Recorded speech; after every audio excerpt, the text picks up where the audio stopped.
महापुराण के अंतर्गत है। सुबह पूजा की थाली लगाई है। 5 व्रतों का विधान है, छठा व्रत का विधान नहीं है। कितने व्रत? 5। सुबह पूजन की थाली लगाई है। पूजा की थाली, अभिषेक का सामान सब लेकर आप मंदिर में जाइए। शिव मंदिर में जाकर बाबा का जल अभिषेक पूजन करिए जिस हिसाब से आप करते आए हो। पूजन की थाली में सामान उतना रखना जो शाम को भी आपके साथ चला जाए, अलग से नहीं रखना पड़े। अलग से केवल शाम को दिए रखो, जल रख लो थोड़ा सा, और बाकी का जो मिष्ठान आप तैयार करोगे बस वो, बाकी का चंदन अबीर गुलाल ये सब सुबह की थाली का रखिए, थोड़ा फल जो भी रखना। सुबह पूजन करो बाबा का, निवेदन करो, घर आ जाओ, थाली को ढक कर रख दीजिए। शाम को जब जाओ कोई प्रसाद उतना ही बनाओ जितना भगवान के लिए बना रही हो। ये नहीं कि खीर ज्यादा बना ली तो आधी हम यहां ले जाएं और आधी घर के लिए छोड़ दें, नहीं, उतना ही बनाओ जितना भगवान के लिए जाएगा, जिसमें से 3 हिस्से होंगे। एक पात्र में भरकर ले जाओ, दोने ले जाओ, कटोरी ले जाओ, प्लेट ले जाओ, जो तुम्हारी मर्जी पड़े, कागज ले जाओ, जो तुम्हारा मन पड़े वो ले जाओ। 6 दिए लेकर जाओ, बाबा के मंदिर में जाकर पूजन अर्चना करो। शाम को अभिषेक नहीं करना है, केवल छींटा देना है। थोड़ा सा जल जो बचा हुआ है उसमें से थोड़ा थोड़ा छींटा देकर, जल का थोड़ा सा छींटा देकर पूजन आदि कर कर, जैसी पूजन सुबह करी वैसे ही भाव से पूजन करो। 5 दिए थाली में से नीचे रख दो, छठवा दिया भी नीचे उतार दो थाली में से। 5 दिए लगाना जब प्रसाद के 3 हिस्से पूरे कर दो, प्रसाद के 3 हिस्से रख दो नीचे, फिर दिए लगा दो 5। एक दिया उठाकर जिसको जलाया नहीं है वापिस अपनी थाली में रख दो।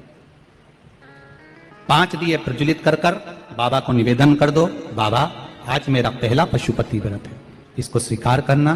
दिल से बाबा इस कार्य के लिए मैंने करा है, इसको स्वीकार कर लेना। बहुत सुना बाबा पशुपति व्रत में कर रही हूं, मैं भी पूर्व में ना जाने कितनी योनियां ली होंगी, कौन सा मैंने बेकार कर्म करा होगा जो आज मुझे दुख भोगना पड़ रहा है। इस दुख को आप मिटा सकते हो क्योंकि आपका नाम पशुपति नाथ है।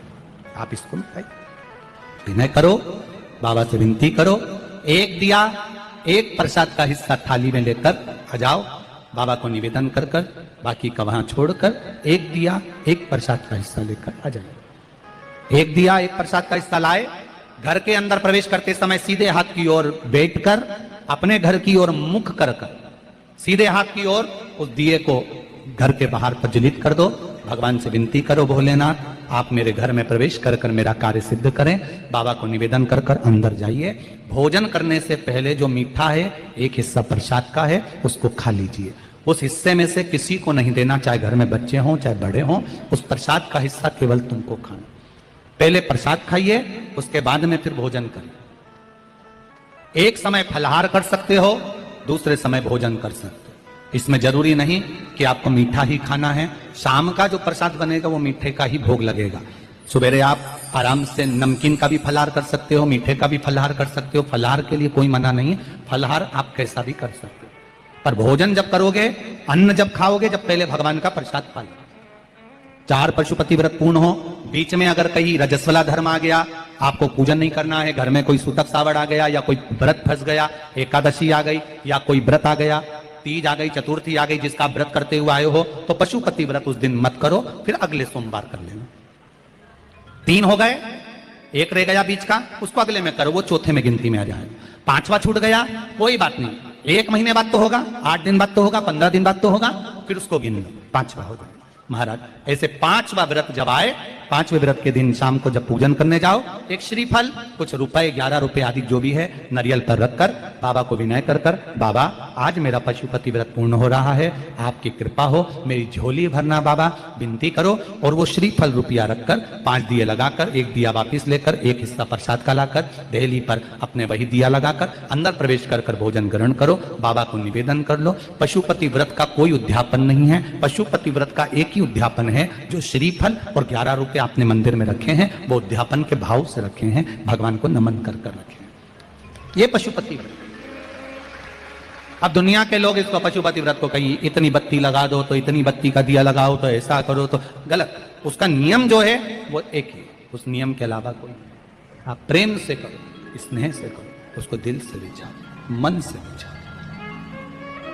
शंभो शरणे पड़ी मांगू घड़ी रे घड़ी दुख काटो दया करी निदर्शन। आप दिल से उसका स्मरण, ये पशुपति व्रत है। एक व्रत करने के बाद अगला जब व्रत करो तो थोड़ा रुक कर करना, एक साथ लगे लगाए व्रत ना करिएगा, थोड़ा रुक कर करिए, इंतजार करो 3 महीने का कि बाबा मेरी ऊपर कृपा जरूर करेगा। दिल से करा है तो वो दिल से देगा, झोली भर कर देगा, ये निश्चित है, उसका व्रत फल देता है। करना जरूरी नहीं है कि व्रत माताएं करेंगी, पुरुष कर सकता है, बच्चे कर सकते हैं, बूढ़े कर सकते हैं, बड़े कर सकते हैं, बेटा बेटी कर सकते हैं, नवयुवक बच्चे कर सकते हैं, पर दिल से करो उस पशुपति व्रत। कोई आपका दूसरा व्रत फंस गया है तो पशुपति व्रत को छोड़ दो। उस दिन आपका जो व्रत है, एकादशी हो, चतुर्थी हो, तीज हो, छठ हो, उसको कर लो। नवरात्रे फंस गए, नवरात्रे कर लो, उसके बाद कर लेना पशुपति। जितने व्रत रह जाए उस व्रत को बाद में। महाराज शिव कृपा, व्रत एक ही मंदिर में करना। जिस मंदिर में पहला व्रत करा है उसी मंदिर में 5 व्रत करना। ये नहीं कि हम मायके में 2 व्रत करके आ गए और तीसरा व्रत हमने ससुराल में कर लिया। नहीं, 2 व्रत करके मायके से आ गई हो तो 3 व्रत भी मायके जाके ही करना। अगली बार ऐसे जाना कि सोमवार बीच में फंस जाए और तुम 1 व्रत करके आ जाओ। मायके में अगर व्रत कर रही हो तो अपनी पूजन का सामान अपने ही रुपए का होना चाहिए, मायके के पैसे का नहीं चाहिए। कुंवारी होती और तुम मायके के सामान से पूजन करती, अगर कुंवारी होती तो तुम्हारा वो पूजन लगता, पर विवाह होने के बाद, गोत्र बदलने के बाद आप अपना पूजन का धन अपना खर्च करें। हम तो यहां तक कहते हैं मंदिर में भी अगर लोटा भरा हुआ रखा है, मंदिर में बाल्टी भरी रखी है, आप पहले अपना कुछ रुपया दान पेटी में डालकर फिर आप उस लोटे का प्रयोग करें। पीपल के पेड़ के नीचे पूजन करने गए, आंवले के पेड़ के नीचे पूजन करने गए, बड़ के पेड़ के नीचे पूजन करने गए, किसी की लगी लगाई थाली मिल गई, सामान मिल गया, उसके सामान में से आप मत चढ़ाइए। आपके पास जो सामग्री है आप उससे पूजन करें। अपने पड़ोसी से 1 रुपया भी मांगकर भगवान को मत दीजिए। जिस भगवान को देते हो उस भगवान को बुरा लगता है कि मेरे सामने खड़ी होकर हाथ पड़ोसी के आगे फैला रही है, तुम मुझसे मांग, मैं तुझे झोली भर कर दूं।